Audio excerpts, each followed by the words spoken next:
Ladies and gentlemen, Ross Coulthart just dropped a bombshell earlier today when he posted the following on X. Hugely important Dr. Beatriz Villarroel paper published in the prestigious Nature journal, Acknowledgement of the Solid Science for UAPs. Transients in the Palomar Observatory Sky Survey may be associated with nuclear testings and reports of UAPs. Now, ladies and gentlemen, throughout the history we have heard of people like Jeremy Corbell, Luis Elizondo, George Knapp, and other whistleblowers talk about UFO/UAPs showing a huge interest in nuclear and military facilities. They've even mentioned that these beings or these aircrafts somehow have the technology or the capability to interfere with these missiles systems, basically, or meaning that they are capable of disabling them as they see fit. So Beatriz Villarroel is a Swedish-Spanish astrophysicist known for pushing the boundaries of traditional astronomy. At the Nordic Institute for Theoretical Physics in Stockholm, she leads the Vasco project, which hunts for stars and lights that mysteriously appear or vanish from the sky, possible clues to unknown cosmic or even artificial phenomena. Her work has earned her international awards and reputation for fearlessly exploring where mainstream science hesitates to look. Now, Villarroel, together with researcher Stefan Brühl, has published a new peer-reviewed study in Nature Scientific report that suggests a startling connection between historical sky anomalies, nuclear testing, and UFO reports. Now, the paper or the report that they talk about here is this one that you see on screen. Transient in the Palomar Observatory Sky Survey Post 1 may be associated with nuclear testing and reports of unidentified anomalous phenomena.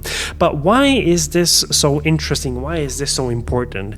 Well, turns out that the data, the images that they reviewed, dates way back between 1940s and 1950s. And guys, if you don't know, well, 1940s and 1950s, this is pre-Sputnik, pre-space race era, meaning pre-everything before humans ever sent anything into space. There were no satellites, there were no space stations, there were nothing human-made floating in space.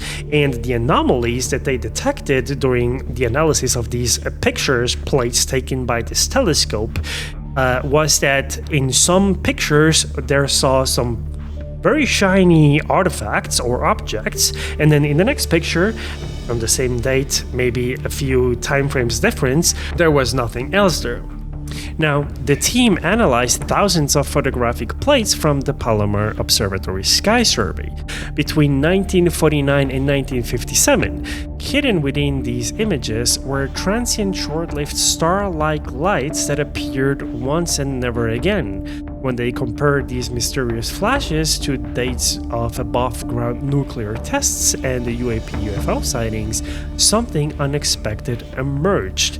The most important aspect of this report is this image right here, which we're going to talk about it and digest it in just a little bit. But however, before we do that, I'm going to play a clip from Ross Coulthart having this interview with Beatriz and talking a little bit about what they found and why this is so important. Over to you, Russ. First off, Dr. Beatriz Villarroel. You may recall a few weeks back, Beatriz came on Reality Check and told us about the work that she's been doing on these so-called transient objects in geostationary Earth orbit, which she, in a couple of new papers, suggested were in fact artificial, reflective, constructed objects. It was and remains a momentous paper. And the reason we're bringing Beatriz back today is because there's been a new development. Beatriz, welcome to Reality Hello. Check. What's happening? What's the news? Well, there are actually some good news. So we had two papers that were exciting. One about the transient UFO and new connection by Stefan Brühl and myself. And the second paper where we are searching for NHI artifacts by looking for things that look like solar reflections and satellites in Pre-Sputnik images. And both these two papers have now passed peer review, and they are accepted for publication. In fact, they are published. So they got published on Monday now. Wow, so you have now 2 papers on UAPs published as peer-reviewed papers. In which journals? So one is Scientific Report, and that belongs to the Nature journals.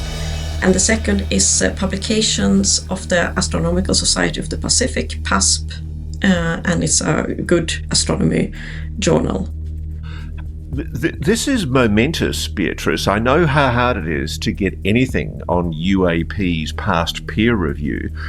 You've basically got an article which has survived the scrutiny of all of the peer review experts, essentially an article suggesting that there are artificial constructed objects that were reflective, specular, in Earth orbit before humans sent up objects into space. Exactly. So it's fun. It's very exciting to have these. Now, you were expecting to get shot down, weren't you? You were expecting quite an aggressive response from debunkers and peer reviewers. Was it a tough go to get through the peer review? It was really tough for this paper with NHI artifacts, but the referee was constructive and curious, and I think that's the golden thing when you are talking to a curious person. They do propose good tests, and you can try and you can check. So it was difficult, challenging, but great.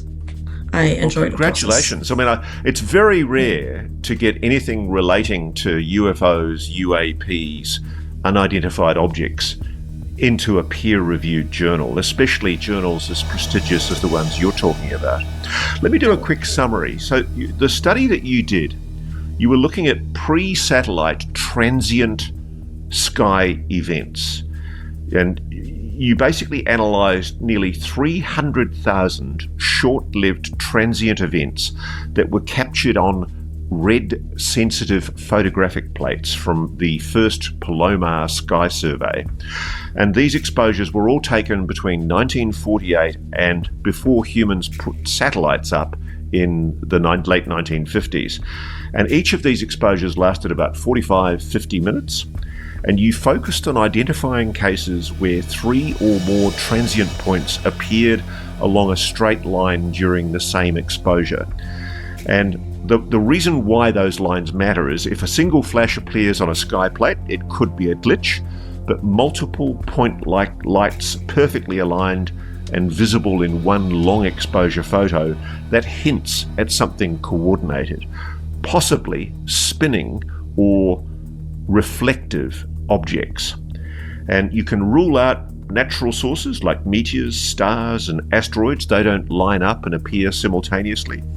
You can rule out now plate defects because you were able to show, weren't you, as you told us previously, that when you go into the shadow of the sun, obviously it removes the reflectiveness. So clearly it's not a plate defect.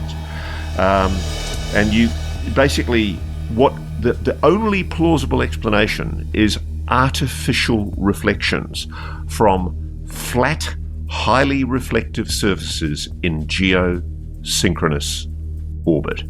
That's exactly what explains you're talking about.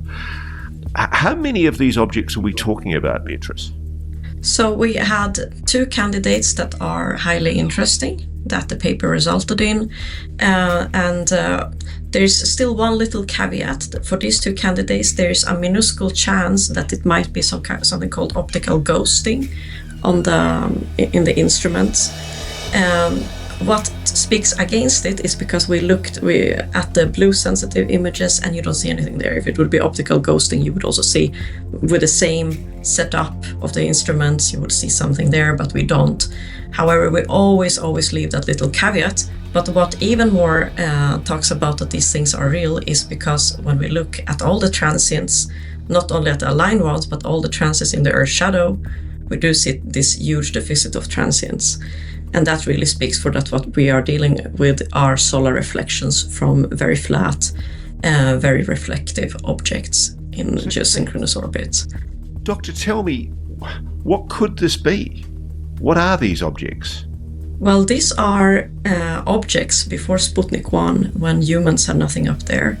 And these things, no matter what they are, they need to be really flat, reflective like a mirror.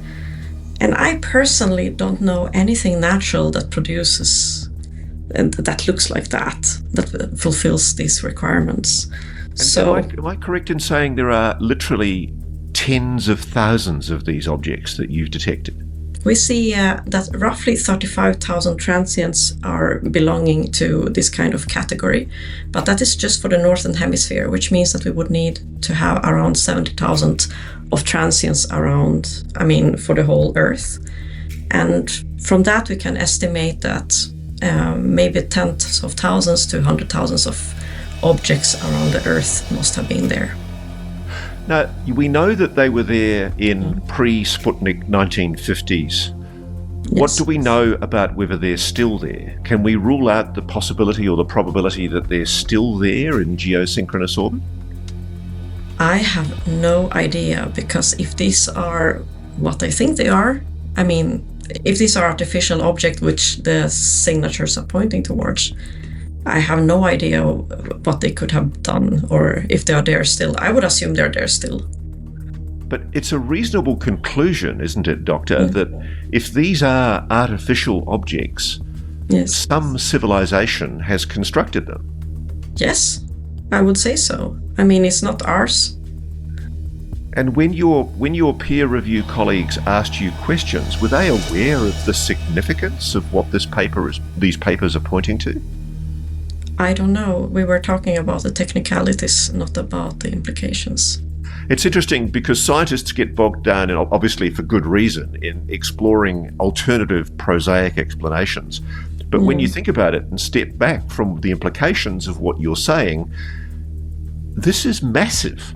You are the author or the lead author of two papers which essentially suggest that there are artificial constructed objects in geosynchronous Earth orbit in the 1950s before humans sent up satellites. And to this day, we don't know if those objects are still there, but they are indicative of something constructed. What? This is just mind-blowing. I want to give you kind of like an overview of how these plates looked like. And remember, this is back in the 1940s and 50s. So let's look at these plates right now. Now, this image that you see here is basically the room where these plates were or used to be printed and analyzed. And you can see here that these are the plates right here. Now, obviously, these are not the exact same plates that were analyzed by Beatriz, but these are the plates. You can see them here as well. They look like this. Now, these plates have these long exposures right here, and then they were analyzed using this microscope. All right, so let's go ahead and analyze this image for a moment, because this is the most interesting part right here. Let's read the description. 4 exposures of 3x3 acrim regions of the sky centered on the triple transient identified in July 1952. Upper left, this one right here, the post-red image on July 19, 1952 at 8:52, containing the triple transient just above center. So we're talking about these 3 objects, these 3 shiny glow orbs that you see right here. And then upper right, a 10mm exposure post 1 blue image, which is this one, of the same region taken immediately afterwards with no evidence of the triple transients. So again, you can see here, you don't see these triple orbs. They are gone, they're missing from the image. How weird is that? And then below here, the below row, we have lower left and right plus 1 red, which is this one, and blue right, which is this one. Images taken 2 months later, September 14, 1952, showing that the transients are still gone. So again, these 3 orbs no longer shown or are reflected in these images. Now, you can argue that these ores might be some sort of inconsistencies from the image. It could be just a comet or a meteor or a star, whatever. But the issue here is that none of these apply to this, because they have captured thousands of images with these type of anomalies. Now, if this would be a star, the sky doesn't change that fast. So the stars will be visible here, here, and here. And they're not. If it would be a comet, then on a long exposure, you would see a tail. They clearly don't have a tail, so that's not a comet. So then what is it? And remember that these images were pre-Sputnik, meaning before humans sent any type of satellites into space, right? So it appears to be that there are or had been satellites way before humans even sent anything into space. Now, we don't know whether they were satellites. They could have been alien probes. They could have been alien spaceships.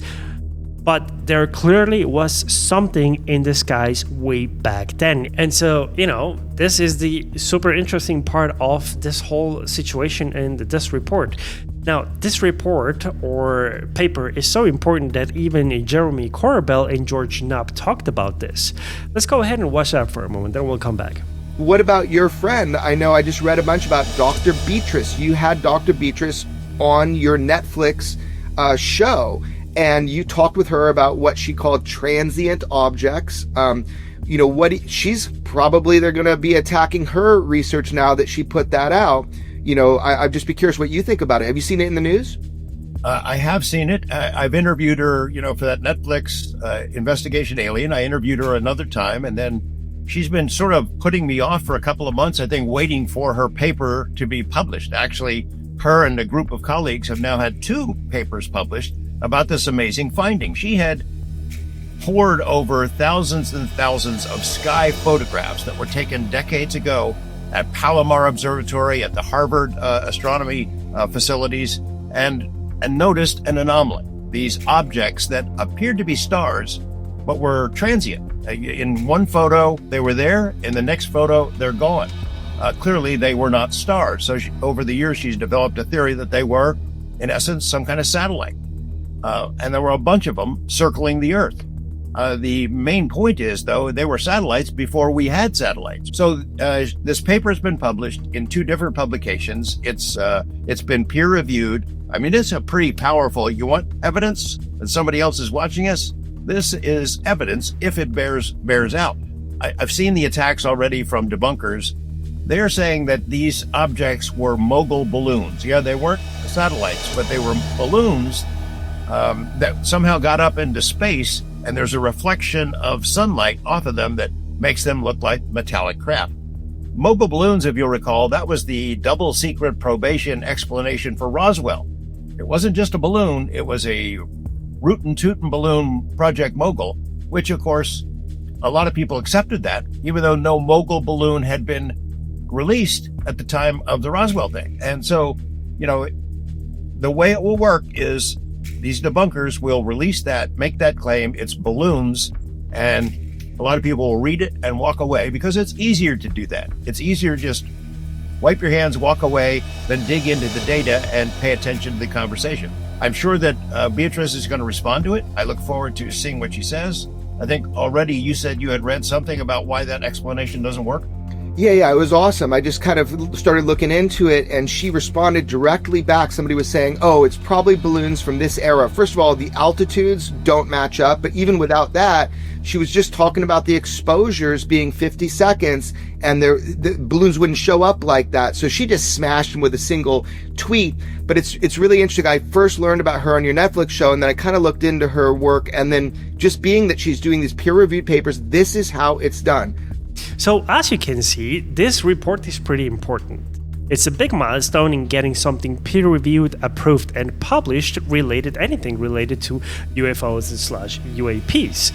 And, it just makes me laugh every single time I heard the government saying, well, that anomaly was just a weather balloon. Well, that thing that you see flying over there, well, that's just a weather balloon. It just makes me laugh that they come out with those lame excuses every single time something anomalous happens in the sky. Like, the government must really think we're stupid, don't they? I think that it's super interesting, and I'm super excited to see those types of researchers and papers being published. We need more people like Beatriz and Avi Loeb that are very open-minded and are not scared in order to go and dig deep into the data that are available. Anyways, let me know what you think in the comment section. Hey, and if you enjoyed this video, please give it a like and subscribe, and I'll see you guys in the next one. Bye-bye.